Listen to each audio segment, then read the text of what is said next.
So only one place to start, so that's with the man who we hope will be the next heavyweight champion of the world, David Haye Adam Booth. Thank you very much for joining us. David, what a start to your, well, not start to your heavyweight career, but start to this new journey. Yeah, it was the real start. You know, I had a heavyweight fight against a guy, Thomas Bonin, a year and a bit ago, and it was a bit of a non-event. I went out there and hit the guy on the chops, and he fell over straight away. This time round, we had a guy, you know, Monty Barrett, who genuine contender. Someone they took Vladimir Klitschko 7 rounds to knock out Nikolai Bellev, the 7-foot giant. He beats from the east. Took him 11 rounds to dispatch this guy. So I wanted to make a statement. I wanted to beat him better in a more exciting fashion than any of them guys, and I think I did that. To tell you up, Bunty, he did make a statement, didn't he? Yeah, he certainly did. And what I was just telling David, I watched the fight again last night. I actually sat and watched it. It's one thing being live and there's chaos and you've got it on a screen, you're turning round, you're watching it here. But I sat down last night completely on my own and watched it. And apart from, I mean, if you wanted to be super critical, you probably overreached about 4 times. Those first 2 rounds were textbook perfect.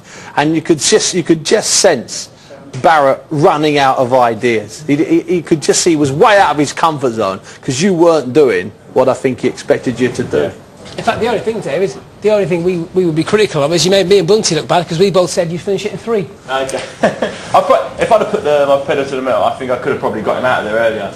But you know, it was a 10-round fight. You know, I knew the last tube was at 12:15, so I knew I couldn't go any past. I couldn't drag it on past 7 rounds. You can see it now. So, there we go. You mean you had him down? Yeah, I had him down, and I didn't pounce him like I used to. I knew that as long as I was healthy, as long as my timing was there, I knew I had great shape. So I just took my time and gave the guys a good, entertaining scrap. Let's bring Adam in, because I imagine, as David's trainer, you probably felt he could do with getting a few rounds in as a heavyweight rather than blowing Monty out of there in 1 or 2 rounds and then going straight into a Klitschko fight.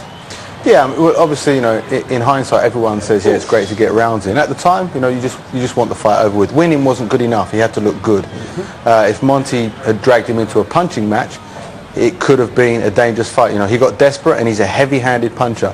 But David wanted the risk in the first place, so that's why we took the fight. But winning wasn't good enough. He had to look sensational, and he did. Would you have had another couple of rounds on your back foot, taking your time, Dave? If you hadn't have found an opening with that short left in the third, would you have stayed off a little? Would you have gone 4, 5, 6 rounds on your back foot? As I said, the last tube was at 12:15 for everybody, and I promised them they'd be able to get the last tube home. So I knew I had to get him out there before 6. And you're right, Adam. I know we talked on the phone afterwards. Barrett's legs were gone from that first round. They were shaking, whether it was fear or from that first left hook that sent him jarring backwards. Well, he was so charged up for the fight. We knew it would be. He's an emotional That's character. That's the catapult.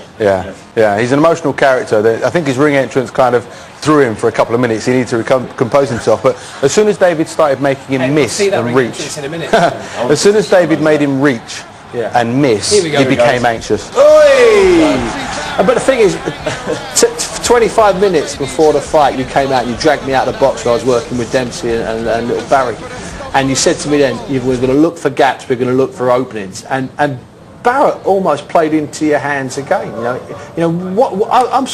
know it's not your job to wonder what Barrett was doing, but why didn't Barrett try and jab, try and get a little bit closer without exposing himself? Steve. If you watch it, he did. But I think he tried. As soon as the first few fail, and it doesn't take long for that to happen. A guy who's so emotionally complex as Monty has a chance of falling apart, and I noticed that he was getting anxious and trembling within the first couple of rounds. David's got speed, power, and abundance, and he's got the attributes that give him the advantages, which is why I get so frustrated and angry when he decides to punch at the same times, because he's got such phenomenal speed of hand and foot that he could potentially now make the Klitschkos look just as bad. Dave, did you ever feel at any point in there that did you feel his weight? Did you sense he was 16 to you? I mean, there was a couple of times when he did handle you. I've been sparring with big guys and myself, and what we've been doing, we've been rotating them, keeping the guys fresh. So doing 10 rounds, one guy in, one guy out, one guy. So I'm constantly, and they're under orders. If they can knock me down, they get $1,000. So they're going at each round, they're coming and really trying to push me. And so I'm used to big guys pushing me continuously and not fading like he did, but being fresh every single round. Now, what about the weight issue? I mean, we've been harping on about this now since you walked out and walked over Macronelli's body back in March. We've been talking about the weight. and I've got to ask you, for a Klitschko fight, assuming one happens next year, we'll talk about when and if it might happen, whether it happens straight away or later. Would you be heavier? Do you feel you need to be heavier? First you, Dave, then you, Adam. Not necessarily. I think as long as my timing and my speed's there, you know, I'm not going to try and pick him up or wrestle with a guy. I'm looking at literally punching him. Because you can't do that if you put on 2 stone. Yeah, no matter what I did, I'd always come off second best if I tried to get into a physical exchange, wrestling with the guy. The guy's nearly 7 foot, for God's sake. You know, it's not really worth it. So I'll probably come in around 16 stone. But I didn't want to. But you got to remember, I've come down from a lot over 16 stone for this fight. Whatever. Yeah, so I've come down for this fight purposely, so I want to make sure that my speed was there, timing was good, and it was. So just ease up a few more pounds in the next one, and then gradually keep bringing it up there. And would you do some special sparring? Would you bring in a UFC guy, mixed martial artist, for a bit of grappling work? We already do. We use James Zikic, who's freakishly strong, and David does grappling with him. But on the weight issue, in genuine meanness, I don't care what David's weight is. He has to be able to deliver his punches from out of range with speed and power. Now, if he's 15 stone 5 and he's hitting 15 stone 5, it's better than being 16 and a half, 17 stone, but it's slowing him down so he can't deliver the shot, because this is about hitting and not getting hit. So the question is, what's next? You're not going to tell us he's about to get into the octagon and become a UFC fighter as well, eh? Not just yet. Not yet, not quite yet. No. Now, what's next, Adam? Well, I had, as promised, we are already sitting down with Klitschko management and Bert Bunte. They seem to have slight reservations now, because at first they were talking Vladimir. Yeah. Now they've pulled Vladimir out and they've offered me Vitaly for the summer. A shock. Yeah. You know, the one with the better punches and the weaker chin, or the one with the better chin, the big balls, but who's slowed down some over the last few years. But they've offered me Vitaly in the summer in London. So now it's a question of sitting down painfully and going. Would you get one in between? Would you get one in first if it was the summer? Well, the ideal scenario is that we would get one in first, but we need to discuss with them how we're going to do this, how we're going to promote it, how the business side of it breaks down.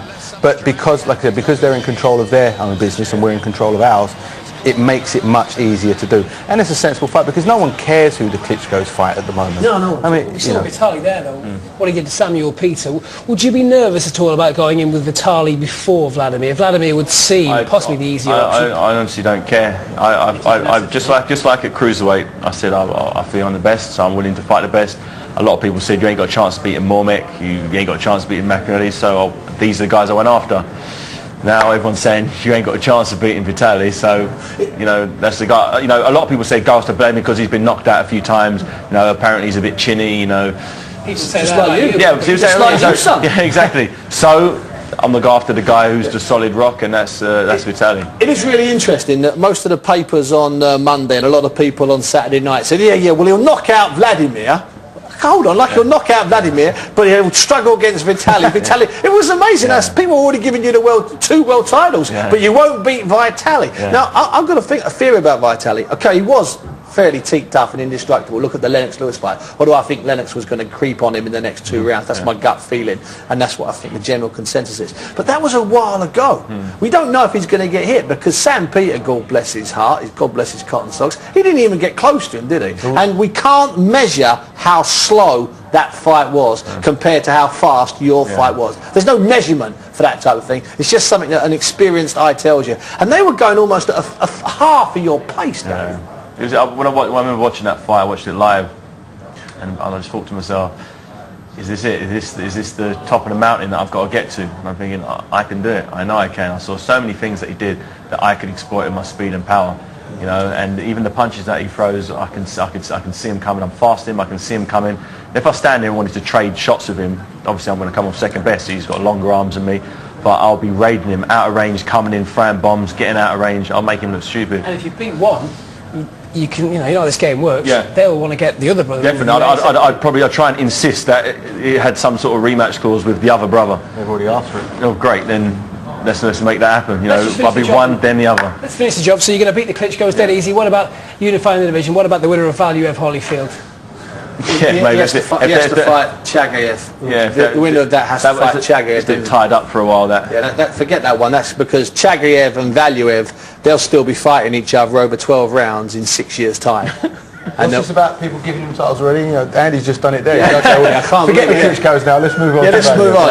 It's That's going to get tied Steve, down. it's a bit like reverse Peter and the Wolf, isn't it? You know, in boxing, we're so used to people talking themselves up that it's standard practice now. I'll do this, I'll do that, and everyone never expects them to deliver. And David, when are people going to catch up and realise that he does? Yeah. And when he says something, he genuinely means it, and he's proved it over the last few years. I mean, that's the thing. If we can get a fight in February or March on Satan, it'd be fantastic. Another heavyweight fight, another top 10 guy, similar type of ending would be ideal. And then we get either of the Klitschko's, Vitaly or Vladimir, in the summer. And then we've got a possibility on that November, December day. It's just about as good as it gets. That's what you call sort of fairy tale plan, you know. Mm-hmm.